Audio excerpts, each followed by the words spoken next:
Di ayat perlindungan ini, jamaah sekalian, saya harap ayat ini yang terkumpul sangat bermanfaat untuk ketenangan, untuk sakit hati, untuk iri, untuk hasud, sifat sombong, untuk berlindungan dari kesurupan, dari gangguan jin, syaitan, kemudian dari sihir.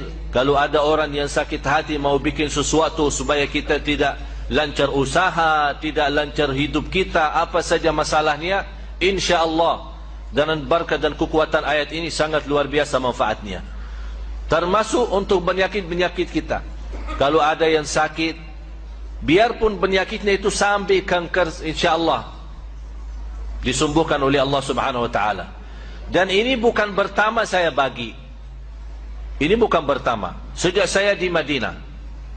Sebenarnya Bapak Ibu, saya waktu dari Madinah, alhamdulillah dari usia saya 15, saya biasa meruqyah orang. Tahu ruqyah? Tapi sejak saya datang ke Indonesia, saya stop. Kenapa saya stop di Indonesia? Karena berlebih-lebihan. Nawaitu kita membacakan untuk orang, dan dengan izin Allah dia sembuh, tersebar cerita, oh Syekh Ali dari Madinah hebat. Itu gara-gara itu saya tidak mau. Tapi saya, supaya anda sekalian mendapatkan manfaat, saya membagikan semua, biar anda sendiri mengobati diri sendiri. Tidak usah tunggu siapa-siapa. Dan tidak usah bayar ke saya atau bayar ke siapapun. Anda bayar lillahi ta'ala sedekah saat anda baca doa ini atau baca ayat-ayat ini. Mulai dari suratul Fatihah. Dan saya berikan rahasia suratul Fatihah, termasuk anak kita. Bapak Ibu, kalau ada di antara kita yang punya anak, istilah bahasa kita nakal, susah, tidak bisa salat, tidak bisa rubah, tidak bisa menjadi baik. Saat dia tidur, boleh bapaknya atau ibunya membaca Al-Fatihah dekat telinganya berkali-kali. Berkali-kali dibacakan Al-Fatihah. Kalau bisa saat dia masih belum tidur, kita ajak sama-sama membaca Al-Fatihah tanpa batas. Berkali-kali, sampai anda merasa sudah ngantuk atau sudah capek, sudah stop. Tidak ada batasnya. Itu subhanallah sangat luar biasa manfaat. Dan saya menajarkan keluarga termasuk anak saya, apapun sakitnya, dibacakan Al-Fatihah tanpa batas, sembuh. Tak perlu insyaAllah ke dokter. Jadi jamaah sekalian, Al-Fatihah memang sangat luar biasa. Tapi mohon maaf, banyak yang suka memang baca Al-Fatihah, tapi belum memiliki keyakinan dan kekuatan dan barakahnya Al-Fatihah ini. Cukup dari nama Al-Fatihah untuk segala pembukaan, membuka semua masalah. Membuka semua masalah. Selainkan suratul Fatihah, dari awal suratul Baqarah, kemudian ayat Al-Kursi, 3 ayat yang terakhir suratul Baqarah juga, dan ayat-ayat nanti insyaAllah semua akan dapat kopiannya. Tapi ada yang perlu saya jelasin. Bisa teruskan?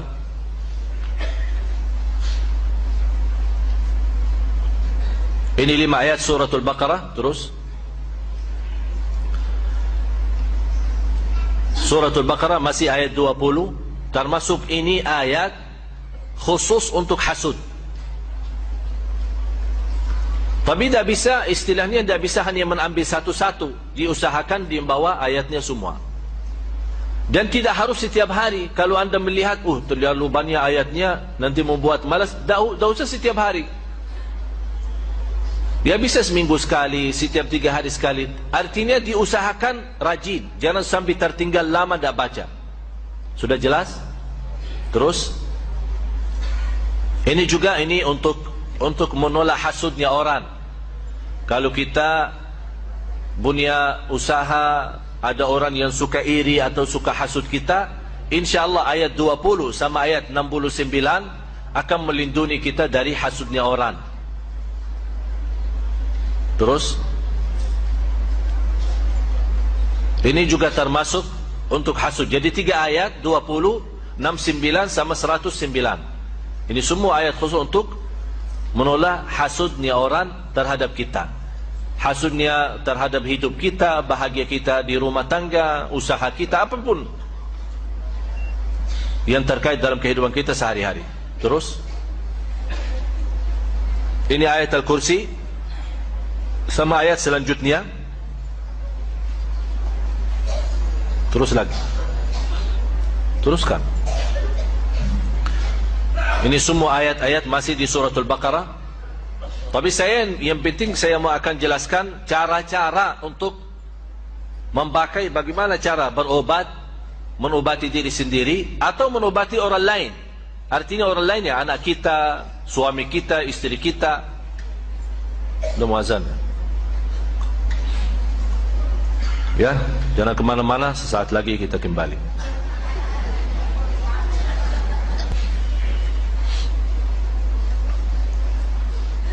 Alhamdulillah, Allahumma salli ala Sayyidina Muhammad wa ala ali Sayyidina Muhammad.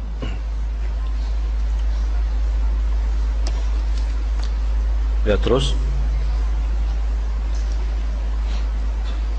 ini juga termasuk ayat melindungi kita dari hasud. Surat An-Nisa 54.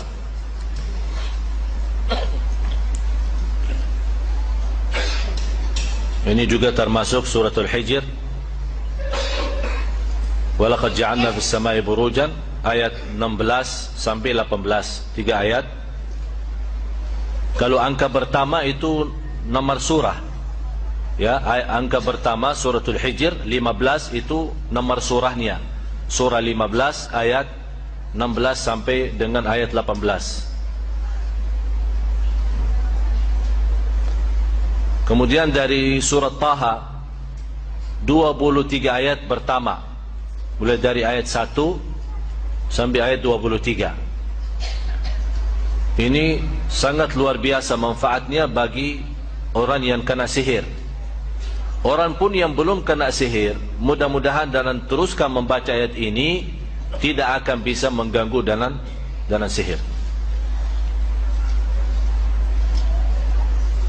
Terus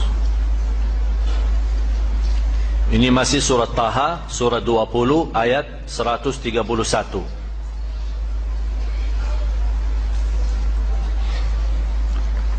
Kemudian surat As-Saffat mulai dari ayat 1 sampai ayat 10. Terutama surat As-Saffat ini termasuk sangat bagus untuk orang-orang yang kena kesurupan atau kena gangguan jin, syaitan.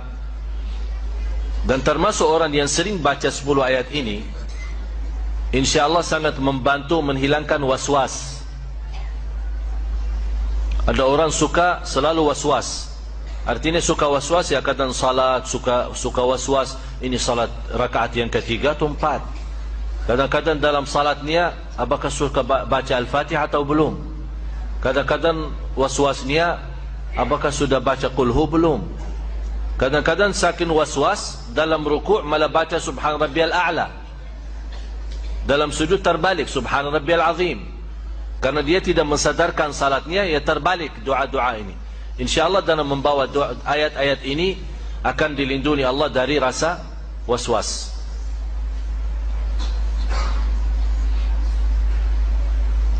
Terus surat Tabarak, terutama 14 ayat pertama, mulai dari ayat 1 sampai ayat 14. Kalau bisa teruskan saja sampai habis. Kenapa sampai habis?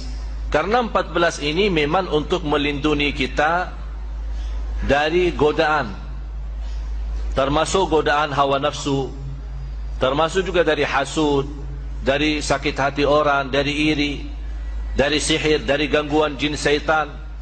Dan sekaligus kita mendapatkan, kalau kita teruskan sampai habis, akan mendapatkan perlindungan Allah dari siksa kubur. Berarti surat Tabarak, kalau boleh di antara ayat-ayat ini, kalau boleh yang dirajinkan dan teruskan baca setiap malam atau setiap hari adalah surat Tabarak. Selain suratul Baqarah, surat Tabarak. Dan saya pernah sampaikan, maksimal atau minimal kalau tidak bisa membaca semua ayat tersebut, jangan sampai lewat satu hari belum membaca 11 ayat daripada surat Al-Baqarah. Sudah tahu 11 ayatnya itu? Selain suratul Fatihah, baca 5 ayat pertama suratul Baqarah, ditambah 3 ayat bertengahan suratul Baqarah, ayat Al-Kursi, dan 2 ayat selanjutnya, 255, 256, 257, 3 ayat. Dan ayat pertama 5 menjadi jumlah berapa? 8. 5 ayat pertama sama 3 ayat, 255, 256, 257, jadi 8. Kemudian 3 ayat yang terakhir suratul Baqarah, 284, 285, 286, menjadi jumlahnya 11. Ditambah habis 11 baca surat Tabarak. Ini yang 11 kalau boleh dijadikan wirid kita sehari-hari, jangan tertinggal. Untuk apapun, termasuk godaan batin kita, fikiran, waswas. InsyaAllah kalau anda 11 ayat terjaga dan setiap hari, Quran dari 1 minggu anda bisa hafal. Karena sering dibawa, sering dibaca. Malah saya yakin di antara bapa ibu ada yang sudah hafal. Ada yang hafal ayat Al-Kursi? Semua kan? Kenapa bisa hafal ayat Al-Kursi? Ya, sering dibaca. Berarti ini salah satu cara mudah hafal Al-Quran, sering baca. Terus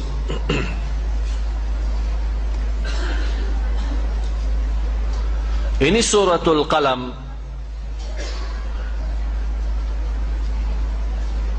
Nanti supaya saat anda baca ayat-ayat ini, suratul Qalam surah 68 ayat 51.